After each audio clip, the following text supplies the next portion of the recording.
ইসরায়েলের উত্তরাঞ্চলে 4 দফা হামলা চালিয়েছে ইরান সমর্থিত লেবাননের সশস্ত্র গোষ্ঠী হিজবুল্লাহ।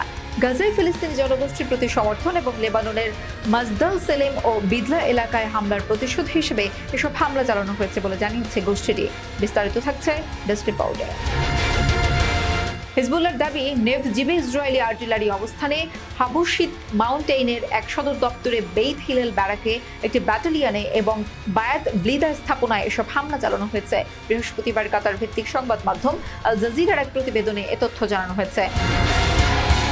ইসরায়েলের নেভ জিব এলাকায় ইসরায়েলের একটি অস্ত্রাগারে রকেট হামলা চালানো হয়েছে। হাবশিত পর্বতে অবস্থিত ইসরায়েলের 810তম হারমন ব্রিগেডের সঙ্গে সংযুক্ত একটি কোম্পানির সদর দপ্তরে রকেট হামলা চালানো হয়েছে। এছাড়া বেইত হিলেল ব্যারাকে আল সাহল ব্যাটালিয়নের রকেট হামলা এবং বায়াত ব্লিদা সাইটে কামান দিয়ে হামলা চালানো হয়েছে। সে সম্পর্কে বিস্তারিত কিছু জানানো হয়নি। এছাড়া ইসরায়েল সব হামলা নিয়ে এখনো মন্তব্য করেনি। এর আগে গত মঙ্গল ও বুধবার লেবাননে পেজায় ও ওয়াকিটকি বিস্ফোরণ ঘটেছে। এতে অন্তত 32 জন নিহত ও 3000-এর বেশি মানুষ আহত হয়েছেন। আহতদের মধ্যে লেবাননে নিযুক্ত ইরানের রাষ্ট্রদূত রয়েছেন। এসব হামলার জন্য ইসরায়েলকে দায়ী করেছে লেবানন।